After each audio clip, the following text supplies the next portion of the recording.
Ladies and gentlemen, boys and girls, welcome back to the StarCraft 2 World Championship Series Asia Finals. I am Jarisar. And I'm Grubby, and we are so pleased to be bringing you the next best of 3 tonight.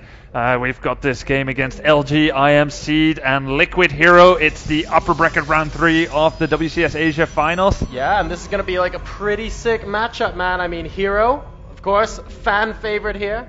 #1 in many people's hearts, but Seed, man, such a sick Protoss, and the Honeybee Protoss. It's no coincidence. His PvP's pretty good as well, man. So yeah, he won the only GSL PvP finals. Yeah, and quite convincingly as well. Was it 4-0? 4-1. Right. He gave him one map. Yeah, where he did the expansion and Seed did the rest. Alright, so this is a 12 gateway from Seed, which is just a little tiny bit faster than the 13 gateway, which we usually see. And man, things are heating up here. This is the upper bracket round 3. The winner is gonna enter top 6, isn't he? Let's take a look at the bracket. But you could be 1, right. 2, 3. Yes, the winner is gonna. This is the lower bracket on this sheet. So let's take a look at the 1, winner. 2, 3. Yeah, 1, totally. 2. The winner is going to enter top 6. The winner will qualify for the WCS Global Finals on November 17 and 18. Everything is at stake here. Oh wow, this is going to be amazing. And of course, even if one of these players goes down to the lower bracket, if of course they will, they're not necessarily out of the top 6. They're just going to have to fight that little bit harder to get back through the lower bracket. And obviously you would rather qualify automatically after winning this best of 3. Yeah. That's not exactly a situation you want to find yourself in. And if you do end up losing right now, in the lower bracket, you would have to win 2, maybe 3 best of 3s. To get that. So you'd be so much further away from qualification. That's right, man. And we've actually seen something here that we haven't seen yet in a PvP today, a gas steal going on from Seed, wanting to limit how early HerO is able to take his own gas, while simultaneously, of course, taking both of his gases himself. So Seed looking to get an early tech advantage here on Cloud Kingdom. Yeah, and that has prompted HerO to chrono boost his first Zealot out. That's the correct choice, and it's also the correct choice to not go Zealot Stalker straight away. Getting double Zealot, it's pretty nice for defending all kinds of early aggression. You're also capitalizing on the fact that you have more minerals while you have less gas, so you're kind of compensating for the fact that you have later gas income. So what kind of strategies, especially on Cloud Kingdom, are we looking at here for Seed? Because he obviously has a specific plan in mind for HerO, taking that second gas and stealing it very, very quickly on in the game, getting his first Stalker out now as well. What do you any predictions here, Grubby? You've been pretty good so far today. Yeah, I was getting lucky, No pressure. Maybe lucky with the predictions in the PvCs. For Seed, I was expecting to see maybe a Blink Observer type of play. However, the first priority when you steal your opponent's gas, while you're doing a kind of basic elimination process of what your opponent now cannot do, which is usually, for example, DT type of play because of the delay gas, for sure, you have to take into account that maybe you're going to get rushed, either a 4-gate or a 4-gate robo drop. So you can't really rush straight into some kind of tech without proper gateway support. So for now we see the robo and the double gate. I don't really have to guess. I'm starting to see the strategy being enveloped here in front of our eyes. It could be like Immortal defense into late blink, but it could also be 2-gate robo expand. Everything is basically possible here. The bigger question is, what is HerO gonna do given the fact that he is going to be forced into a different type of tech route from what he would maybe normally want to do. Look at this from Seed though. Very, very quick robotics bay coming down from him. So he could push very early on with just a couple of Colossi here, maybe even one. Let's see what he gets up to, but that is so quick. Yeah, it's super quick. He also seems to have stopped at 25 probes. Oh no, there we go with the probe production resuming. He's going to get one Immortal out by the time that the Robobotics... Robobotics. That's a pretty cool nickname for it. By the time the Robotics Bay finishes. And we're going to have to wait and see. Is he going to make a War Prism with speed? Or is he going to go straight into Colossus after this first Immortal? Ooh. There we go. He's going to go for the Colossus. Yep. So this could be a 3-gate or a 4-gate Colossus attack. And HerO has decided to go for Immortal 3-gate expansion. Okay. Now this is a 6-minute 40 expansion, and that's just a little bit on the late side to be able to defend against the Colossus all-in. So I'm giving a slight build order potential advantage to Seed. because the way that this map works out, if your expansion isn't early enough, it gets a little bit hard to defend against the Colossus all in.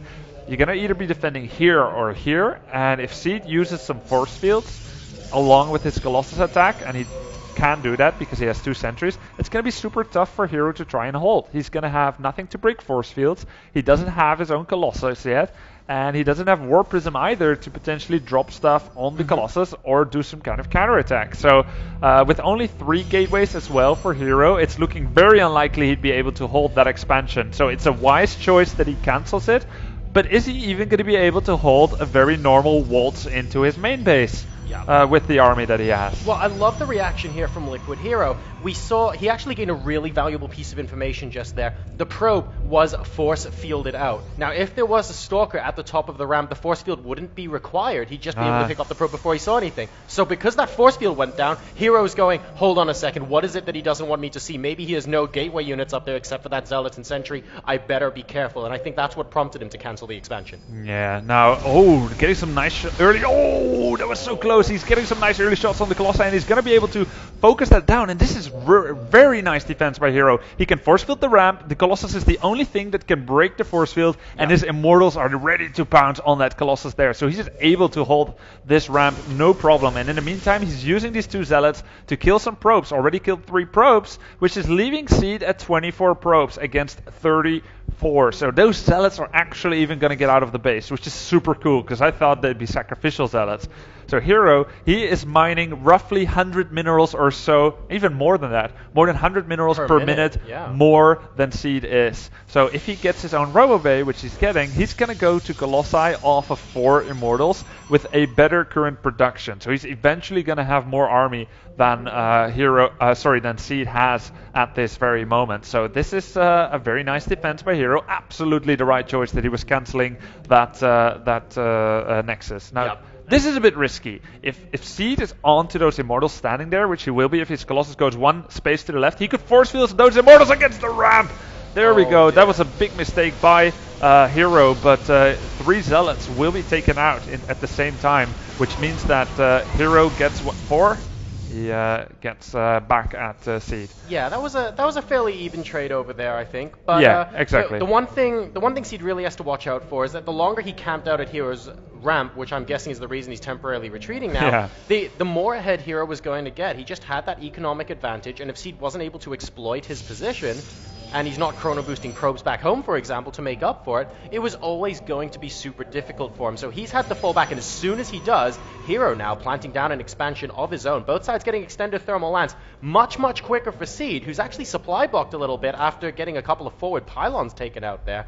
But I don't think there's going to be some sort of timing for him to hit right this second, because Hero is now up to a 15 supply lead. Yeah, and that's the funny thing. When you look at the units lost tab, they've lost roughly the same amount of resources, but because of the economy advantage that Hero has had, he's actually 16 supply up.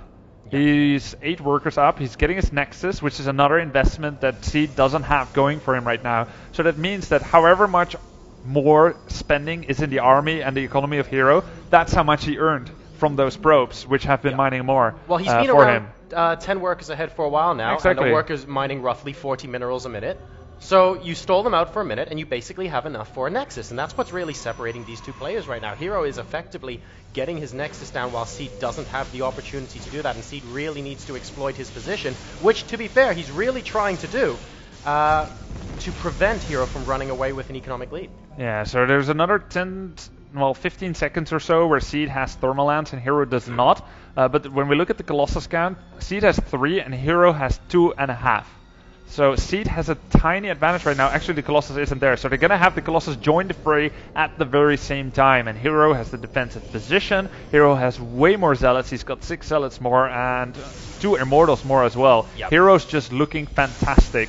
Barring anything extremely unusual, it looks like Seed might be drawing dead in this game. It's not going to get better for him, and then a direct engagement could be super challenging for him to engage in at this moment. Oh, an excellent little bit of micro on those Colossi from Liquid.HerO, just trying to poke as much damage as possible onto the army of Seed there. But Seed, knowing that all of the shields are down on Hero's Colossi as well, so he's not afraid of not backing off because he's just able to kill them. Liquid.HerO's Colossi actually down to about half health at the moment, and the rest of the army is being engaged. Hero's army is effectively split up because of those Colossi on the high ground. Is it going to matter? Excellent force fields go off from Seed, but Hero still from the high ground doing so much damage with the Colossi not actually being dealt with at the moment. 102 supply to 78, and the Colossi moving forward from Seed, and it looks like he has to back off for now. Yeah, it was super cool how Seed forced all those Zealots to play zero role into that game. I mean, all those force fields that he used to sideline those Zealots. But Hero, pretty cool also with how he approached that battle. Keeping the Colossus on the high ground and being able to poke at the army of Seed, which would be funneled into a small hole. Super cool idea. He didn't have the Colossi to break those force fields, but then he didn't need to because Seed couldn't 100% commit. He would be in a ball and Hero would be able to do a lot of splash damage on that army. At this moment, Seed is getting an expansion of his own. He's still 4 workers behind, but he could be looking to equalize here if he doesn't commit too hard in this particular fight. There aren't too many force fields left for Seed as well. His sentries don't have anywhere near as much energy as Heroes from what I saw over there, so he needs to be so careful with his engagement right now, and I think he rightly turns away. He has got his expansion down now, so he's going to be able to transfer some probes, and actually Hero wasn't mining an incredible amount as his expansion, because all the Zealots were there and he didn't want to risk losing them all, so he didn't transfer quite as much. He's still ahead on workers, but not by that much, not as much as before. Yeah, that's very true that you bring that up, John. When we look at the work account, 36 Hero, 34 Seed. Hero completely stopped pro production because he felt, you know, I'm on 2 base, I got a better spread on my economy, I'm gonna be okay as long as I don't make too many probes and potentially lose this fight. I'm gonna be in a big advantage. However, it's not as big as he might like. He didn't have full on Colossus production, so that at this moment they're both on 5, even though Hero started actually Hero started behind him. Anyway, they're both on 5 Colossus, and now Hero is going to move in, but a large part of this army is Zealots. We've got 22 Zealots right here, 23 Zealots, and that's about all that Hero is ahead in. He just has 15 Zealots more than his opponent. For the rest, everything is kind of equal, and since they don't have charge yet, thermal lance is gonna potentially evaporate them before anything significant happens. Precisely. As the Colossi numbers go up for both players, those Zealots become more and more useless until you get that Twilight Council and the charge up. Because once you have